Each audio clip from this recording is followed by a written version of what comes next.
नमस्कार दोस्तों, मेरा नाम है मनीष कुमार और यूथ एकेडमी में आप सभी का स्वागत है। दोस्तों, आज के इस वीडियो में हम 26 अगस्त 2022 को रेलवे आरआरबी ग्रुप डी परीक्षा में सभी शिफ्ट में आए हुए क्वेश्चंस का डिस्कशन करेंगे।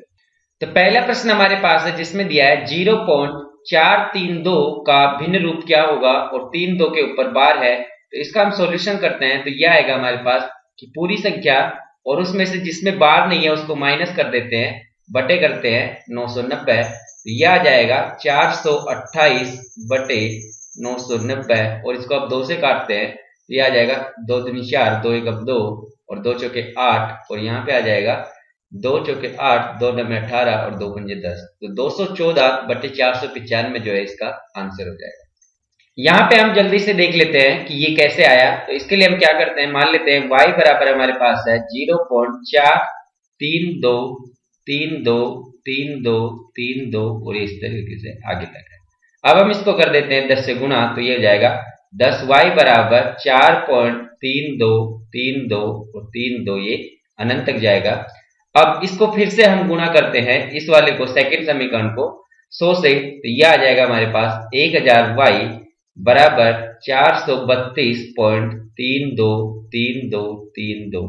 कहते हैं ये समीकरण 1 था, ये 2 और ये 3। अब हम क्या करते हैं, समीकरण 3 में से समीकरण 2 को माइनस कर देते हैं। 1000 में से जब 10 माइनस करेंगे तो आएगा 990y बराबर 432 माइनस 4 करने पे आ जाएगा 428, तो y बराबर आ जाएगा हमारे पास 428 बटे 990, जो कि हमने यहाँ पे लिखा था। तो ये हमारा आंसर हो जाएगा। अगले प्रश्न में हमें दिया हुआ है x equal to 2 plus root 5 है और y equal to 2 minus root 5 हो तो x square plus Y square क्या होगा। तो यहाँ पे हम क्या करते हैं, इसमें दोनों तरफ स्क्वायर कर देते हैं और इसके लिए भी दोनों तरफ स्क्वायर कर देते हैं। तो पहला आएगा a प्लस बी का होल स्क्वायर, तो a प्लस बी का होल स्क्वायर होता है a square plus B square plus 2ab और a माइनस बी का होल स्क्वायर होता है हमारे पास कि a square plus B square और माइनस 2ab। तो यहाँ पे जब स्क्वायर करेंगे तो x स्क्वायर बराबर आ जाएगा 2 का स्क्वायर 4, रूट 5 का स्क्वायर करेंगे तो 5 आ जाएगा और 2ab प्लस करना है तो ये आ जाएगा 4 रूट 5 और y स्क्वायर बराबर आ जाएगा 4 प्लस 5 माइनस के 4 रूट 5। जब इन दोनों को हम ऐड करेंगे तो ये आ जाएगा x square plus Y square बराबर 5 और 4 9 और 9 18, टोटल आ जाएगा 18, तो 18 इस क्वेश्चन का सही आंसर होगा। अगले प्रश्न में हमें ज्ञात करना है 171 गुणा 172 गुणा 173 को अगर 7 से विभाजित किया जाता है तो शेषफल क्या प्राप्त होगा। तो हम यहाँ पे 7 से विभाजित करते हैं, 171 गुणा 172 गुणा 173 बटे 7 कर देते हैं और 7 से अलग अलग भाग देते हैं।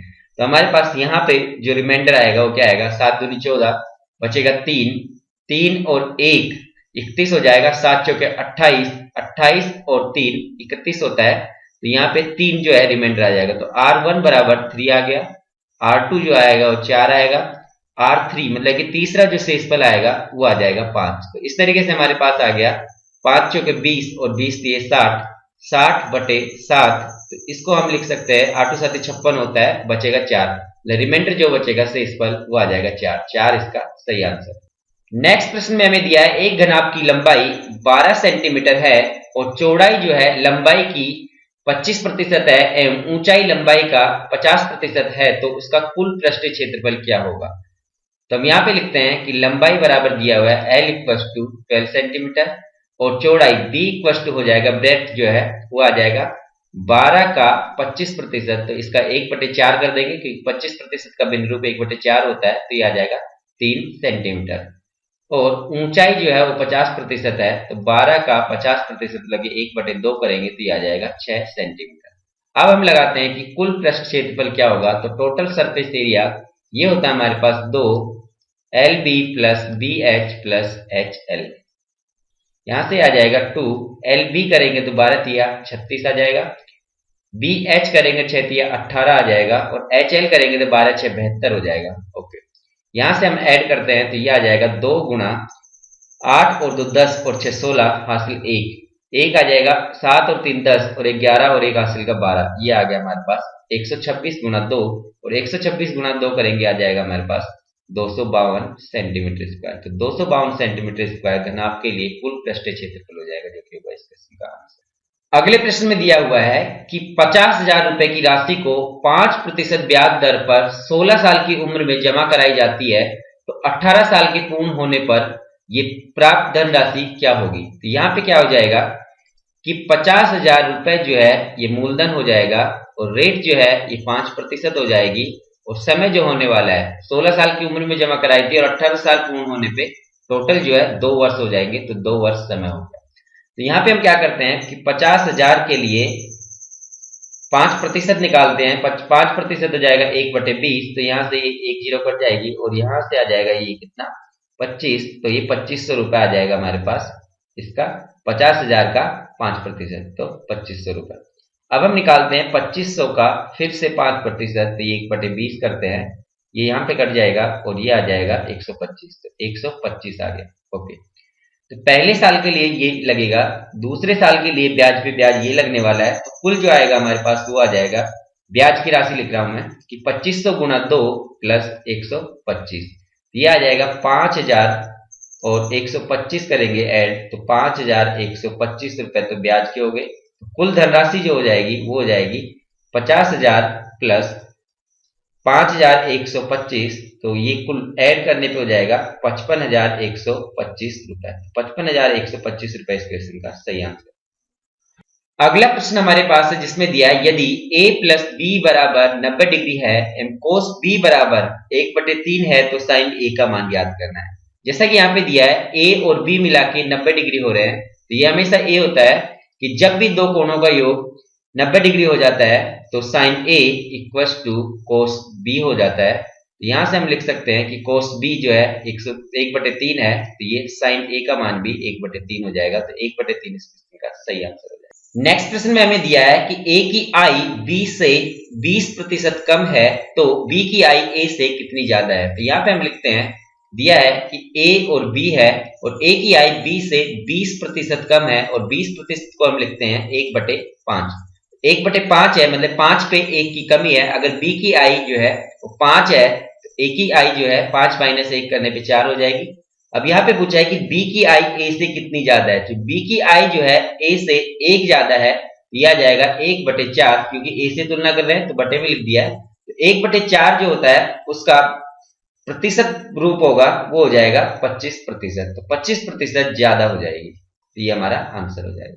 अगले प्रश्न में दिया है कि 2x² plus 4x minus 2 equal to 0 के मूल अल्फा और बीटा है, तो हमें ऐसा समीकरण ज्ञात करना है जिसके मूल इस समीकरण के मूलों का योग, मतलब कि अल्फा प्लस बीटा और गुणनफल हो।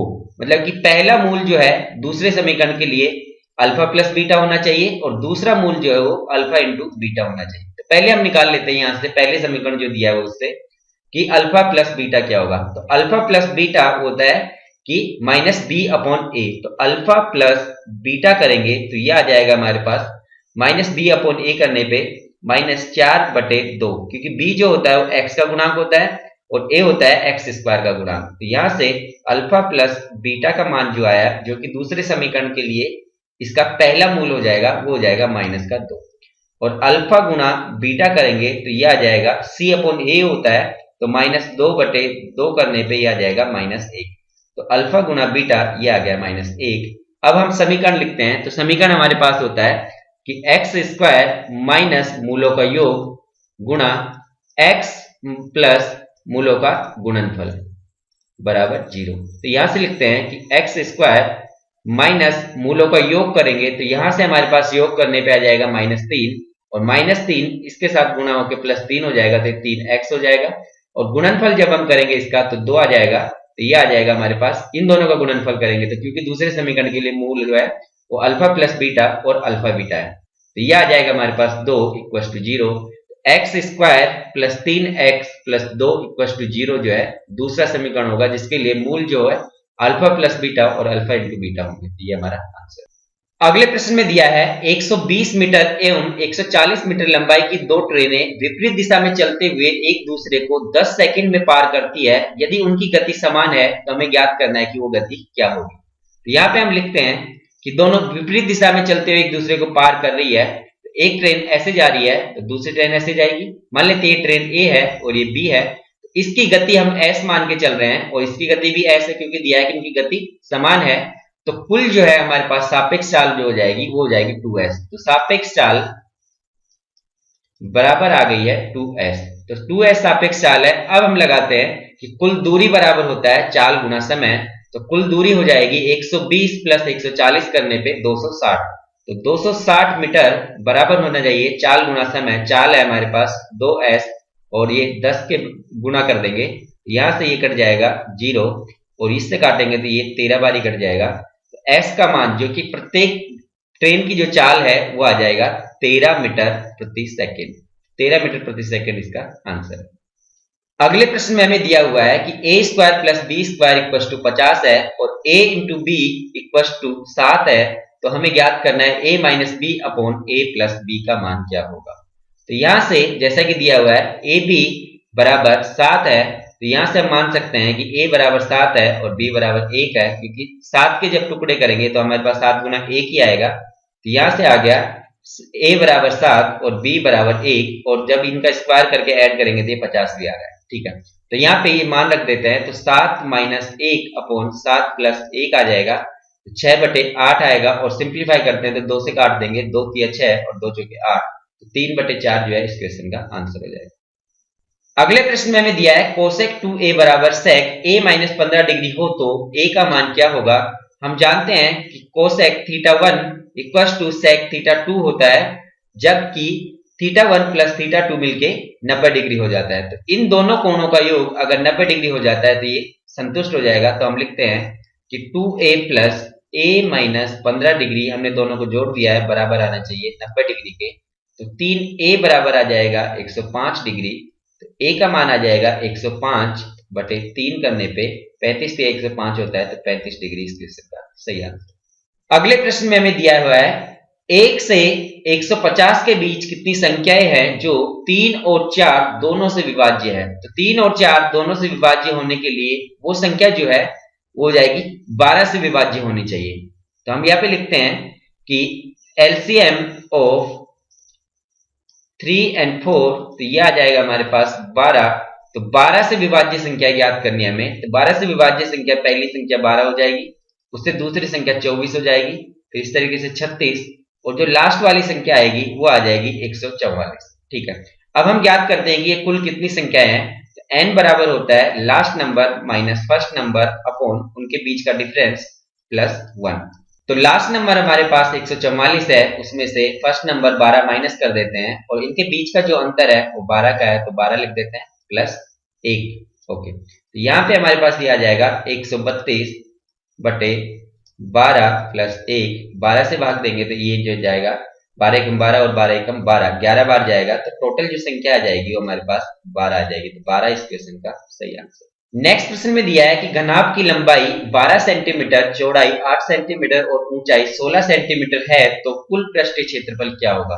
तो हम जानते हैं कि टोटल सरफेस एरिया जो होता है घनाभ के लिए वो होता है 2 गुना LB, मतलब कि लंबाई गुना चौड़ाई प्लस चौड़ाई गुना ऊंचाई प्लस ऊंचाई गुना लंबाई। ओके, तो यहाँ पे हम मान रखते हैं, तो ये आ जाएगा 12 गुना 8 करेंगे, 12 × 8 = 96 होता है। ओके, और ये करेंगे जब 8 गुना 16 करेंगे, 16 चौके 64 और 64 का डबल कर देंगे तो 128 प्लस 16 गुना 12 करेंगे तो ये आ जाएगा हमारे पास 16 गुना 32 3 और 16 एकम 16 और 3 19, तो 192।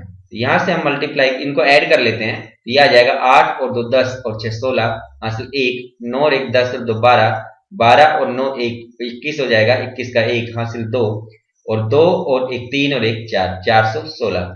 यहां से हमारे पास जब इसे मल्टीप्लाई करेंगे 416 गुना 2 तो ये आ जाएगा 832 सेंटीमीटर स्क्वायर। तो ये हमारे क्वेश्चन का आंसर है। तो दोस्तों अगला प्रश्न हमें दिया हुआ है P व Q की आयु का अनुपात 7:5 है। P की 5 साल पहले व Q की 5 साल बाद की आयु का अनुपात 1:1 हो जाता है, तो P की 5 साल बाद एवं Q की 5 साल पहले की आयु का अनुपात क्या होगा। तो हम यहाँ पे मान लेते हैं कि P और Q की जो आयु के अनुपात 7:5 दिया होता है, तो ये 7K और 5K है।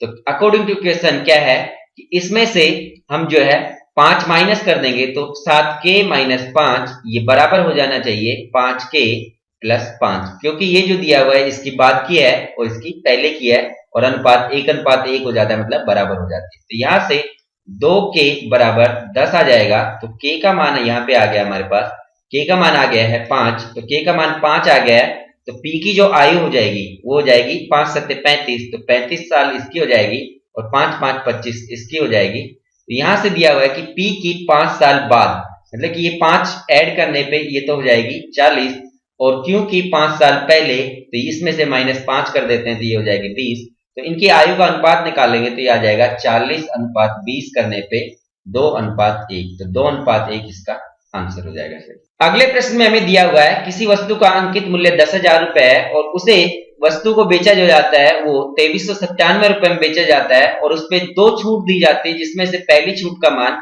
49% है, तो दूसरी छूट का मान ज्ञात करना है। तो यहाँ पे हम क्या करते हैं कि पहले 49% जो है माइनस कर देते हैं। तो ये क्या हो जाएगा, 10,000 रुपए से 49% माइनस करेंगे तो 51% रह जाएगा। तो 51% निकाल लेते हैं तो ये आ जाएगा यहाँ पे 5100 रुपए। मतलब कि पहला जो विक्रय मूल्य होगा प्रथम छूट के बाद वो 5100 रुपए होना चाहिए। अब क्या होगा, इस 5100 रुपए पे दूसरी छूट जो दी जाएगी, सेकंड छूट, सेकंड डिस्काउंट, उसके बाद में ये बेच दिया जाना चाहिए 2397 रुपए का।